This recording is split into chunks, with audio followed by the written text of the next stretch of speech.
Bonjour à tous, j'espère que votre journée s'est passée aussi bien que la mienne. En tous les cas, oui, je l'espère pour vous. Je voulais vous parler de l'histoire de la lithothérapie qu'on m'a demandé dans une petite vidéo que j'avais fait à votre attention.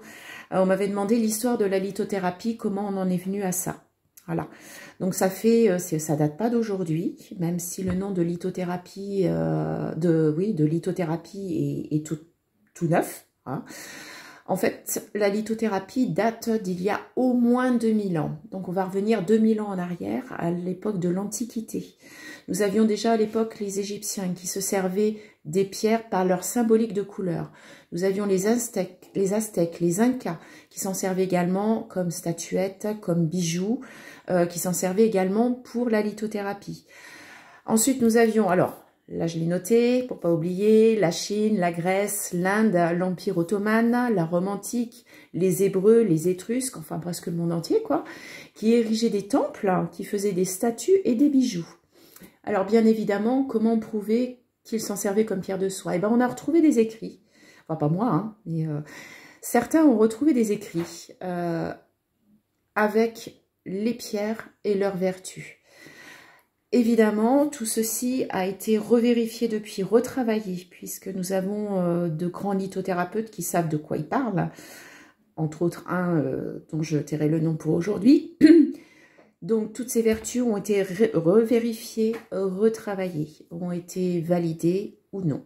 Voilà. Tout ça, ça a été fait dans le respect des pierres et dans la science, on va dire, énergétique de la pierre. Nous avons après, dans les années 0, on va revenir encore plus loin. Nous avons nos ancêtres très anciens qui se servaient également beaucoup de pierre. En fait, la pierre a fait toujours partie de nos vies.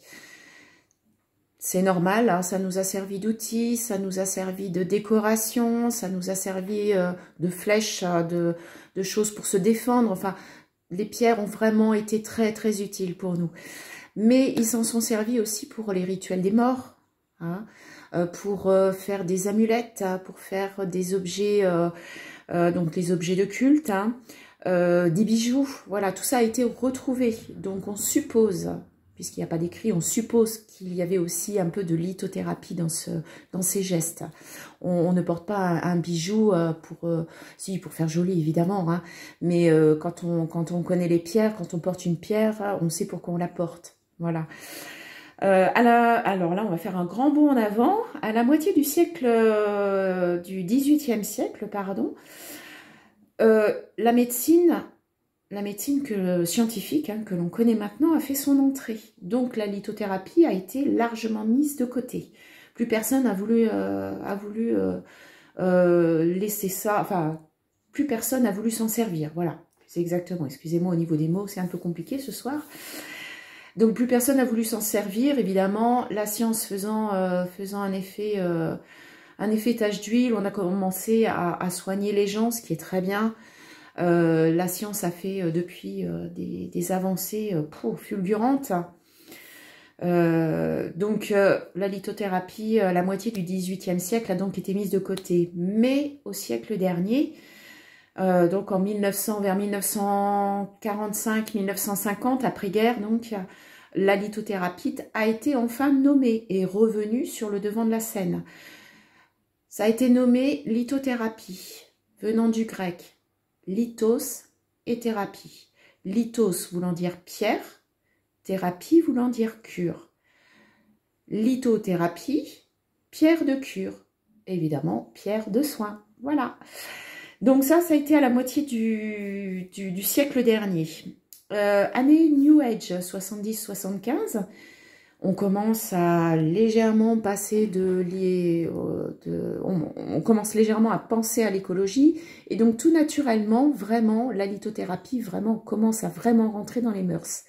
Bon, c'est pas encore pour tout le monde, après chacun ses croyances, mais ça commence vraiment à revenir sur le devant de la scène, ce qui est très bien puisque ce sont des choses naturelles. Les études sont de plus en plus approfondies, sauf que on ne peut pas prouver que les pierres ont des vertus. Pourquoi? Parce que là, on va partir donc au niveau scientifique, c'est pas possible. Parce qu'on part sur des corps subtils, hein, on part sur de l'énergétique. Comment vous pouvez prouver à des gens qui sont trop cartésiens, qui ont des œillères, comment voulez-vous prouver à ces gens-là qu'il y a quelque chose qui se passe quand vous portez une pierre? On est d'accord, les scientifiques de toute façon nous trouvent dangereux, nous traitent de charlatans. Ça, on me l'a fait, hein, donc voilà, charlatan, oh, mais c'est pas grave. Nous traitent de fous, voilà, c'est bon, c'est pas grave. Là où je suis un petit peu d'accord avec ces scientifiques, c'est que certaines personnes sont dangereuses, effectivement. Certaines personnes que je nomme des vendeurs de pierres, alors là je parle plus de lithothérapeutes, on est bien d'accord, je parle de vendeurs de pierres, voire même de vendeurs de cailloux, comme je dis vulgairement, qui vous vendraient leur âme pour vous vendre une pierre et faire de l'argent. C'est-à-dire que on entend certains dire, voilà, vous allez voir, vous allez être superbement bien, ça va être génial, vous allez pouvoir tout lâcher. Vos médicaments, vous allez pouvoir les laisser tomber. Non, mais pourquoi? Vous avez envie de vous suicider?